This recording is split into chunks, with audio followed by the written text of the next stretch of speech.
Assalamualaikum warahmatullahi wabarakatuh. Perkenalkan, nama saya Rusniawati dengan NIM 228719006. Pada video kali ini, saya akan menjawab tugas ujian tengah semester mata kuliah pendidikan inklusi. Langsung saja ke pertanyaan pertama. Pertanyaan pertama itu, menurut pendapat Anda, pendidikan inklusi itu solusi atau masalah? Jelaskan. Menurut pendapat saya, pendidikan inklusi itu merupakan sebuah solusi, karena dengan adanya pendidikan inklusi, anak berkebutuhan khusus bisa mendapatkan haknya di lingkup pendidikan. Selain itu, dengan adanya pendidikan inklusi ini, anak bisa mengekspresikan diri tanpa khawatir sekolah mana yang akan menerimanya. Pendidikan inklusi bisa lebih memandirikan anak berkebutuhan khusus, bisa memberi ruang untuk anak berkebutuhan khusus bersosialisasi dan beraktualisasi dengan teman-temannya yang ada di kelas. Pertanyaan kedua, jelaskan 3 pengertian pendidikan inklusi menurut para ahli, lalu simpulkan pengertian pendidikan inklusi menurut pendapat Anda sendiri. Pengertian pendidikan inklusi menurut para ahli. Yang pertama, ada menurut Smith J. David, 2012, halaman 45. Pendidikan inklusi merupakan suatu komitmen untuk melibatkan siswa-siswa yang memiliki hambatan dalam setiap tingkat pendidikan mereka yang memungkinkan. Ini berarti penerimaan anak-anak yang memiliki hambatan ke dalam kurikulum, lingkungan, interaksi sosial, dan konsep diri atau visi misi sekolah. Yang kedua, menurut Salamanca, tahun 1994, pendidikan inklusi adalah suatu sistem pendidikan yang terbuka bagi semua peserta didik serta mengakomodasi semua kebutuhan sesuai dengan kondisi masing-masing. Yang ketiga, menurut Dadan Rahmayana, 2013, halaman 91, pendidikan inklusi adalah pendidikan yang menghargai semua perbedaan peserta didik. Dari pengertian pendidikan inklusi menurut para ahli tadi, dapat disimpulkan bahwa pendidikan inklusi adalah suatu lembaga pendidikan yang menerima semua peserta didik tanpa terkecuali. Jadi di pendidikan inklusi ini, seluruh aspek pendidikannya itu menyesuaikan dengan kebutuhan peserta didik, mulai dari kurikulum, sarana-prasarana, guru, dan lain sebagainya. Lanjut ke pertanyaan ketiga, sarana-prasarana apa yang dibutuhkan seorang anak tunanetra di kelas inklusi? Sarana dan prasarana yang dibutuhkan anak tunanetra di kelas inklusi, diantaranya ada building block. Penempatan building block ini harus sesuai. Misalkan dimulai dari gerbang masuk sampai lingkungan sekolah untuk memudahkan anak tunanetra berjalan atau mobilitas. Yang kedua yaitu penanda ruangan. Misalkan penanda ruangan menggunakan huruf braille atau tulisan braille seperti kelas, kantin, WC ataupun perpustakaan. Selanjutnya bacaan atau tulisan braille buku ya. Jadi di sekolah inklusi itu harus menyediakan buku braille untuk memudahkan anak tunanetra belajar. Terus guru pendamping juga dibutuhkan dalam kelas inklusi untuk memudahkan pembelajaran anak tunanetra di kelas. Selain itu, harus adanya alat atau media pembelajaran yang menunjang keberhasilan belajar anak tunanetra. Misalkan alat yang bisa mengubah tulisan menjadi audio. Pertanyaan keempat, apa perbedaan anak tuli dan tunarungu? Perkenalkan diri sendiri melalui bahasa isyarat, boleh CV atau Bisindo. Perbedaan antara tuli dan tunarungu. Pada dasarnya, sebenarnya itu antara tuli dan tunarungu tidak ada perbedaan. Tunarungu dan tuli merupakan sebutan bagi seseorang yang memiliki hambatan pendengaran. Mungkin perbedaannya itu dari istilah atau kenyamanan. Tunarungu itu sebutan bagi anak yang memiliki hambatan pendengaran yang menurut diagnosis medis di lingkup pendidikan, masyarakat pun mengenal anak dengan hambatan pendengaran itu dengan istilah tunarungu. Hanya saja anak tunarungu atau anak tunarungu itu sendiri lebih nyaman dipanggil dengan sebutan anak tuli. Anak tuli itu sebutan tuli itu budaya dari anak tunarungu itu sendiri. Mereka lebih senang dipanggil dengan sebutan tuli daripada tunarungu karena menurut mereka tunarungu kan tuna itu tidak atau rusak, rungu pendengaran, berarti rusak atau tidak memiliki pendengaran. Istilah itu menurut mereka lebih menjuru ke diskriminasi antara anak tunarungu dengan anak pada umumnya. Sedangkan tuli, mereka menganggap sebutan itu lebih halus untuk mereka.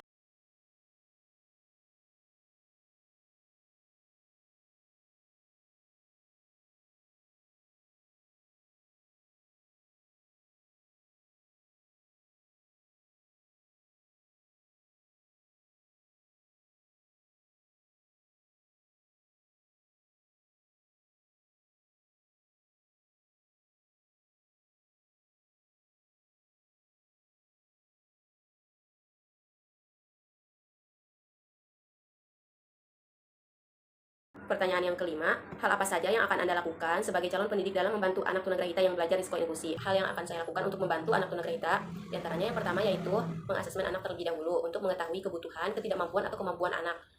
Terus, saya akan mencoba membantu anak beradaptasi di kelas tersebut. Ketika anak sudah beradaptasi dengan kelasnya, secara tidak langsung pembelajaran akan terasa lebih nyaman dan lancar. Terus yang ketiga tuh menyederhanakan setiap materi pembelajaran dan dibantu dengan media pembelajaran yang memudahkan anak tunagrahita. Di pembelajaran anak tunagrahita ini lebih difokuskan kepada praktek daripada teori. Setelah itu, selain kita memfokuskan materi, kita juga membantu bina diri anak tunagrahita tersebut agar anak tunagrahita tersebut bisa mandiri di rumah, di sekolah, bahkan di masyarakat. Pertanyaan nomor 6, jelaskan klasifikasi tunadaksa dan bagaimana cara Anda dalam membantu mahasiswa tunadaksa apabila ada di kampus Anda. Yang pertama, klasifikasi anak tunadaksa. Klasifikasi anak tunadaksa dibagi menjadi 2, ini menurut penggolongan kelainan. Yang pertama, kelainan sistem serebral. Yang kedua, kelainan otot dan rangka. Yang kelainan pada sistem serebral, kelainannya terletak pada sistem saraf pusat seperti cerebral palsy atau kelumpuhan otak. Cerebral palsy ini ditandai oleh adanya kelainan gerak, sikap atau bentuk tubuh, gangguan koordinasi, kadang-kadang disertai gangguan psikologi dan sensori yang disebabkan oleh adanya kerusakan atau kecacatan pada saat perkembangan otak. Yang kelainan sistem serebral juga dibagi lagi menjadi dua bagian, yaitu yang pertama menurut derajat kecacatannya, yang kedua menurut letak kelainannya. Yang menurut derajat kecacatannya ini dibagi menjadi tiga, yaitu ringan, sedang, dan berat. Untuk kategori ringan, mereka dapat berjalan tanpa alat bantu, bicaranya jelas, masih dapat menolong dirinya sendiri. Sedangkan yang sedang membutuhkan bantuan untuk latihan bicara, berjalan, mengurus diri, dan anak tunadaksa ringan sedang ini juga membutuhkan alat-alat khusus untuk memudahkannya mobilitas. Yang ketiga itu berat. Yang berat ini membutuhkan perawatan. Jadi anak tunadaksa yang berat ini seluruh aspek kehidupannya membutuhkan bantuan. Selanjutnya, kelainan sistem serebral menurut letak kelainannya dibagi menjadi 4, yaitu spastik. Spastik ini adanya kelumpuhan pada sebagian atau seluruh otot. Yang kedua, diskensia. Diskensia ini adanya gerak yang tidak terkontrol atau tremor pada bagian mata, tangan, ataupun kepala. Yang ketiga, atapsia, yaitu gangguan keseimbangan. Yang terakhir, yang keempat, campuran. Jadi campuran ini adanya gejalanya tuh 1-2 dari bagian kelainan ini.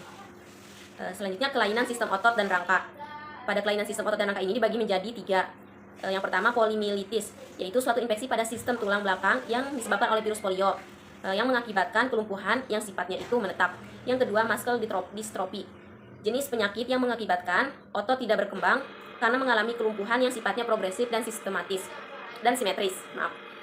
Yang ketiga, spina bifida, yaitu kelainan pada tulang belakang yang ditandai dengan terbukanya 1 atau 3 ruas tulang belakang dan tidak tertutup lagi. Ini terjadi saat perkembangan. Akibatnya, fungsi jaringan saraf terganggu, akan mengakibatkan kelumpuhan hidrosefalus. Hidrosefalus itu pembesaran pada kepala karena produksi cairan yang berlebih.